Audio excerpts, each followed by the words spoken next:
So Title Update 2 for Monster Hunter Wilds has just released, and with it we got a lot of goodies. Of course, the highlights being Seregios and Lagiacrus, along with their new weapons and armor sets. And in this video I want to go over the Lagiacrus armor set and his weapons, as I have been doing some testing and playing around with them, and they are actually a lot better than I expected. There's some really cool synergies and a few hidden details that you can take advantage of with a few different builds, and I'm going to be covering that in this video. I will first be going through each of the different armor pieces, then moving on to actually explain how the set bonus works and how it has the unique interaction with the Lagiacrus weapons, before I go over the best Lagiacrus weapons you should craft and show you some of the builds that I have made with them. And hey, if you are excited for me to do the same with the Seregios armor set and weapons, then please subscribe to the channel and look forward to that video. With that being said, hello everyone, my name is Dark Hero and let's get started. So here you can see the full Lagiacrus armor set, or almost the full set in all of its glory. I sadly don't have the Vambraces yet, as I have not gotten very lucky. You may have seen on Twitter that I got very unlucky. I had to hunt over 20 Lagiacrus for him to drop his first gem for me, and you need 3 of them to get the full set and another one to upgrade the weapon. So yeah, at this point I don't have the full set yet, but I think that we have a pretty cool fashion hunting sense here with the Raid Algama pendant and the Sakura-Tide Vambraces with the purple effect. So without any further ado, let's go over the different armor pieces. And you'll be happy to know that these are actually very good and competitive armor pieces, with the full Lagiacrus alpha set giving you weakness exploit level 5, maximum might level 3, both of which are fantastic offensive skills, thunder resistance level 3, stamina surge level 3, latent power level 2, and aquatic mobility level 2. And you actually get somewhat decent decoration slots with the alpha sets, but of course the one that most people are going to care about is the beta set, which is still quite fantastic. As you can see, you still retain weakness exploit level 5 and maximum might level 3 by having the entire set, along with stamina surge 3 and latent power level 1. So all very good skills in my opinion, apart from stamina surge, which is a little bit more niche, though it does combine well with maximum might, allowing you to maintain the additional affinity a little bit easier. Now each of these individual armor pieces are actually quite competitive as well, with the waist for example being very powerful, giving you weakness exploits and maximum might both a level 1, but also 2 level 2 decoration slots and 1 level 1. The greaves giving you weakness exploit 2 and latent power 1 with a level 1 slot is also quite good. The chest piece giving you 2 level 2 slots and a level 1 with weakness exploit and stamina surge 1. And lastly the helmet, which might be the highlight of the entire set, giving you maximum might level 2 with a level 3, a level 2 and a level 1 decoration slots. The only one that I'm kinda iffy on is the Vambraces, which gives you weakness exploit 1, stamina surge 2 and a level 3 slot, but I honestly believe that these are all quite powerful pieces and are very efficient, as a lot of the times you want to have as much affinity as possible for a lot of builds, and therefore having weakness exploit level 5 is a big deal when creating these builds. That said, we also need to talk about the different set bonuses you have. This one is quite simple. By having 3 different armor pieces from Lagiacrus, you're able to get Affinity Sliding, which will improve your affinity by 30% whenever you slide on terrain. So as you can see here, I have a 35% affinity on my weapon, and whenever I slide down this hill by simply sprinting like this,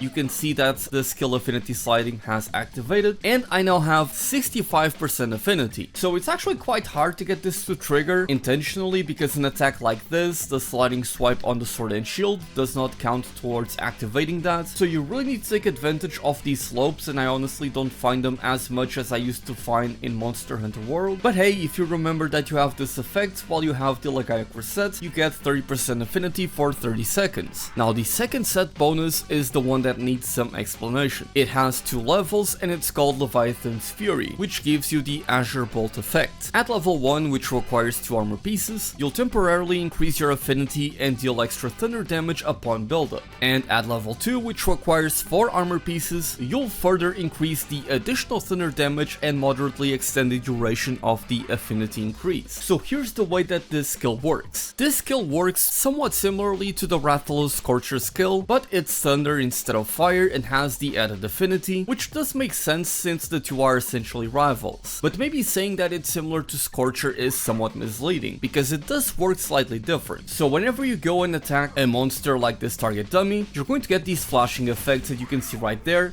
until eventually you get a bigger flashing light that deals a tick of damage. So these attacks that you do, where you can see these small lightning effects, are building up towards you activating the actual effect, the Azure Bolt. The number of hits you need to perform is going to vary depending on the weapon, so those are 4 hits with the sword and shield, that's 5, that's 6, and then on the 7th I activated Azure Bolt. You saw a 120 damage number that was slightly whited out, much like when you are using the White Flame Torrent or Scorcher for example, and now you have the effect active. While you have the effect active, you gain 15% affinity. This is both for when you have Azure Bolt at level 1 or level 2, both of which give you 15% affinity, but the difference between the two levels is that the duration of the buff that you get is going to be increased. So at Azure Bolt level 1, you get this 15% affinity for 20 seconds, and at Azure Bolt level 2, you get the same 15% affinity for 30 seconds. So you get a 50% increase in duration by having the 4-piece effect. Now the problem with this Azure Bolt is that it has an internal cooldown. So what do I mean by this? So now that we see the message there on the right saying that Azure Bolt level 2 can now be activated, again we are able to hit our target, and depending on the weapon we're using, we're able to use less or more attacks to activate the effect, and we activate it right there. And because I have 4 pieces, I get the 15% affinity for 30 seconds. And so after 30 seconds will have passed, right there the Azure Bolt effect has worn off. However, if we keep hitting the monster,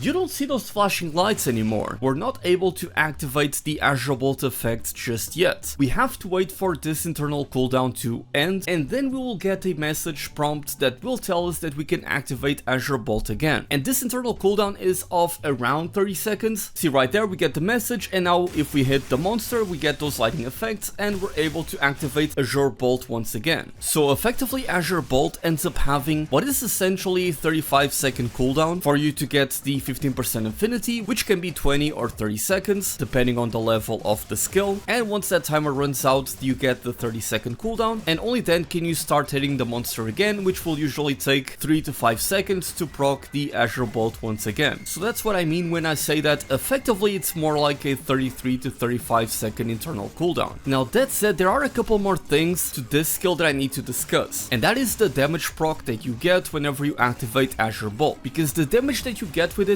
actually changes depending on the weapon, and it's not just the weapon type, but it looks to be the weapon itself you are wielding. So I'm going to be giving you a small rundown of the numbers that I ran into. So when I had the Azure Bolt 2-piece set bonus, so Azure Bolt level 1, and I activated the skill using the Bone Kukri, one of the starting swords and shields, the damage proc that I got dealt 51 damage. However, when I was using the Lagiacrus sword and shield, the damage proc that I got dealt 53 damage. Then with the 4-piece set bonus, so Azure Bolt level 2, using once again the Bone Kukri, I got a damage proc of 120, but when I used my Lagiacrus weapon, the damage proc increased to 123. So I'm not sure if it's because of the unique weapon skill that you get on the Lagiacrus weapons that is increasing the damage you deal with Azure Bolt, because when I use my Artian weapon, I also got a 120 damage proc, and naturally the Artian weapon that is fully upgraded has a lot more attack than the Bone Kukri. Now in terms of efficiency, just how good Azure Bolt and the Lagiacrus set bonus is, it's honestly quite decent, though it does get overshadowed by things like the Gormagala set bonus, which is the thing that is pretty much universal for just about any weapon, because we're comparing a 25% increase in affinity effectively that you get from Gormagala because you combine it with antivirus to get the 25%, and you can go for the 4-piece set bonus that also gives you some raw attack, whereas the Azure Bolt from Lagiacrus gives you a 15% affinity for 20 to 30 seconds depending on the level, and then you need to wait for the 30-second internal cooldown, which is a mechanic that I honestly despise. Now thankfully the damage procs that you get are actually quite good, especially the 4-piece damage bonus, but I think that where this set bonus excels is when you combine it with the actual Lagiacrus weapon, because as I shown you from my table, you're actually seemingly able to increase the damage that you deal with the Lagiacrus weapons, and again the Lagiacrus armor set comes with some really good armor pieces, so we're able to make some very good builds. So that said, let's now take a look at the Lagiacrus weapons, how good they actually are, because some of them are actually amazing, and we're gonna finalize by me showing you a couple of builds that I have used to destroy tempered Seregios in an instant. So visiting the best NPC in the game to check her weapons, we can see that the Lagiacrus weapons are actually quite powerful, having 220 flat attack, 0% affinity with a decent amount of sharpness, and a very high thunder element. And all of these weapons come with the skill Convert Thunder Resistance, which I'll go over in a moment, but they also come with an additional skill that depends on the weapon type you have. So for example, the longsword has Power Prolonger level 2, which honestly it's pretty bad for the weapon, but some others like the greatsword has Focus level 2, which is fantastic. You always want to have focus on the greatsword. Sword and Shield has Offensive Guard level 2, and so does the gun lance. So these are actually some really great weapons in my opinion, just off the bat. But of course we then need to explain how exactly the skill Convert Thunder Resistance works. So here, as you can see, I have the Lagiacrus Sword and Shield and the rarity 7 of the Lagiacrus Greatsword. I have yet to upgrade it, as again I've been getting very unlucky with the drops and I have no other equipment on me, no thunder resistance whatsoever, and you can see the Sword and Shield has 300 thunder elements and the Greatsword has 500. However, as you can see from the food buffs that I have on the right corner of the screen, just from that alone I have 10 resistance to every element, and because I have 10 thunder resistance, I now have 340 thunder element on the Sword and Shield, and when I swap to the Greatsword like this, I now have 550 thunder element. And if you go for a build that is solely revolved around this by equipping even the skill Thunder Resistance, you can now see that I have 40 thunder resistance, which means I have 700 thunder element on my Greatsword, which is just absurd, especially when fighting against a monster that is weak to thunder. And then of course you can even slap on thunder attack on top, you can slap on critical element and things like that to further enhance the elemental damage. So the way that the skill works is, depending on the weapon you're using, you're going to be getting 4 or 5 thunder elements added to your weapon, again depending on the weapon type. So when you take a look at this graph on screen, you can see that if you are using any of these 9 weapons, you're going to get 4 thunder elements per point of thunder resistance you have, and 5 thunder elements per point of thunder resistance if you're using a greatsword, a hammer, or a hunting horn. And shout out to Game 8 for this graph, they are the ones that did the testing, so shout out to their website. Naturally, this combines really well with the Lagiacrus Armor set that has a ton of thunder resistance right off the bat, and you can again use 2 or 3 armor pieces to get the Lagiacrus set bonus level 1 and get some really powerful builds that are going to take advantage of all of this. And once again, I really do want to highlight the greatsword, the hammer, and the hunting horn, because these weapons are actually quite great, and the hunting horn even has some really good melodies like elemental attack boost, health recovery, recovery speed, echo wave thunder, offset melody, and thunder resistance L, which is going to further boost the thunder element on the weapon. Honestly, these 3 weapons can have some fantastic elemental damage. And I know traditionally the greatsword isn't seen as an elemental weapon, but the hunting horn and the hammer, especially the hammer, are actually quite good at dealing elemental damage in wilds. So the fact that these 2 weapons get to have additional thunder element on them is quite a huge bonus for their damage output. So with that said, it's time for us to talk about the builds that I have created utilizing the Lagiacrus set bonus and weapons that I do believe allow you to deal a lot of damage. So as you can see, I'm utilizing the Lagiacrus Sword and Shield as a template, though you can go with any other weapon and I think that it's going to work just fine. So we're utilizing the Lagiacrus Beta helmet, chest piece, and the waist, and combining it with the 2-piece Gormagala set bonus by having the Gormagala Vambraces and the Gormagala Greaves with an Exploiter Charm. This by itself gives us Weakness Exploit level 4, Maximum Might level 3, which gives you a very good template with just these 2 skills alone, and then you also have Constitution, Evade Windows, Stamina Surge, Antivirus, and Flinch Free level 1. Then we're going to be slotting in 1 Chain Jewel, 3 Counter Jewels, 3 Thunder Resistance Jewels, 3 Phoenix Jewels, 1 Evasion Jewel, 1 Tenderizer Jewel, and 2 Sane Jewels, and we end up with the following skills. Weakness Exploit level 5, which is gonna give us 30% affinity, which can go up to 50% whenever you hit a wound, which when combined with Maximum Might allows us to have up to 80% affinity. And of course we can then add the 10% affinity that we have from Antivirus and the 15% affinity that we have from the Gormagala set piece bonus, and that would take us to 95% affinity. Now I personally don't like to count the additional 20% affinity on wounds because on tempered monsters, you're not going to have them for a long portion of the fight, and a lot of times you end up breaking the wounds on the same combo that you apply them, so those 95% affinity would more likely be 75% affinity. And that is where the Azure Bolt would come in, where we have 15% additional affinity with the 2-piece set bonus from Lagiacrus. So we're going to have effectively around 90% affinity for most of the hunt. Counter-Strike is there because it is simply one of the best offensive skills in the entire game, as it gives you a 25 attack increase, which at level 3 is going to last for 45 seconds and can be refreshed each time you take a hit and are knocked back, which you are able to use your focus strike whenever you are about to get hit to get the same effect from Counter-Strike without actually being knocked back. And of course, if you aren't a great player and you end up being knocked back, you also get the same attack bonus. So a very powerful skill that I think you should always have on as many builds as possible. The Thunder Resistance level 3 is going to give us 20 additional Thunder Resistance, which is of course going to be powerful with a Lagiacrus weapon attack. Coalescence is there to increase our elemental attack even further whenever we recover from a blight, and this combines perfect with Gormagala because it actually counts as a blight, so whenever you recover from the Gormagala effect, you get an elemental attack increase and deal more damage, so it's a perfect combination. The evade window level 2 is something that you can change if you want to. By default, you're going to have evade window level 1. I just added one additional level because I always enjoy having the additional iframes on my dodges, though what you do with the level 2 slot is up to you. Constitution level 1 is a nice skill to have, as is Stamina Surge level 1, though they are nothing too special, but they are going to help you maintain maximum might active for as long as possible, so they are nice to have. And Burst level 1 is one of the best 1-point wonder skills in the entire game. You always want to have Burst level 1 for every weapon build you have, as it's going to allow you to deal so much more damage by just having this one level skill, so I highly recommend you to always slot it into your builds. And yeah, you also happen to have Flinch Free level 1, and again the Affinity Sliding. Now as for the weapon skills, for my level 3 decoration slot, I'm always going to be doing the same, regardless of the weapon type, which is going for a Razor Sharp and Thunder Attack decoration to make sure that I never run out of sharpness, but also increase my Thunder elemental damage. Now because I have Offensive Guard level 2 on the Sword and Shield, I'm gonna go ahead and add an additional level of Offensive Guard to get Offensive Guard level 3. If I were to use, for example, the Lagiacrus Greatsword, I would add a Focus level 1 to get Focus level 3. So the idea here is to try to max out the equipment skill that the weapon already comes with, if it is a skill that you like having on that weapon. And then for the level 2 decoration slot, it's honestly up to you. You can go for critical boost for more raw damage, increasing the damage that you deal with each critical hit from 25% to 31%. You can go for critical element to increase the elemental damage that you deal whenever you land a crit, which is going to be very often with this build. And we're going to have a ton of thunder elements, so this might actually be the best option. Or maybe you want to go for thunder attack to max out your thunder attack. That's going to give you a 60 flat thunder on top of a 20% thunder attack damage bonus. So as you can see here, we end up with a build that has 40 thunder resistance with a food buff that is going to give us 580 thunder element. And may I remind you that this weapon started off with 300 thunder element. So any monster that is weak to thunder is not gonna survive you. And again, we have all of these additional skills that are going to allow you to deal raw damage as well. So even if they're not weak to thunder, they're still going to be taking a lot of damage along the hunt. And we did manage to squeeze in a couple of quality of life skills. And naturally, if you go up against a thunder monster, having 40 thunder resistance is going to give you one of the easiest hunts of your life. Now the second build that I have for you is slightly different, and it's gonna take the thunder element to the extreme. So once again, we have the Lagiacrus Sword and Shield. The decorations are the same. However, this time we're going to be changing our armor pieces. We have the Radau Gamma helmet, the Lagiacrus Mail Beta, the Radau Gamma Van Braces, the Lagiacrus Coil Beta, and the Radau Gamma Greaves with the Exploiter Charm. We then add a Chain Jewel, 1 Mighty Jewel, 3 Counter Jewels, 3 Thunder Resistance Jewels, and 2 Challenger Jewels, and we end up with the following skills. Once again, we have Weakness Exploit level 5, Counter Strike level 3, Maximum Might 3, Thunder Resistance 3, but this time around we also have Stun Resistance level 3, which is outright going to prevent you from being stunned. Stamina Surge level 3 is going to allow us to pretty much always have perfect uptime on Maximum Might. Agitator level 2 is going to further increase our attack and affinity while the monster is enraged, which, because we don't have the Gormagala 2-piece set bonus, we're going to have slightly less affinity, so having a skill like this is actually going to be quite beneficial beneficial, Evade Extender level 2 once again, and Burst level 1, but of course the selling piece of this build is the 3-piece set bonus Lord Soul. This is gonna give you a 5% attack, but will lower your defenses by 5%. And whenever you are struck by a lethal hit while you are above the Guts health threshold, instead of dying to an attack that would normally kill you, the effect will activate, letting you survive that hit, but you will lose that attack buff and the defense debuff, and will instead get a 5% defense bonus and plus 3 resistance to every single element. So effectively, this is another way for you to get some additional thunder resistance. And naturally, all of these Raid Gamma pieces all have 4 thunder resistance by themselves. So as you can see with this build with the food buff, I have 50 thunder resistance, and the weapon that started out by having 300 thunder element now has 620 thunder element. This is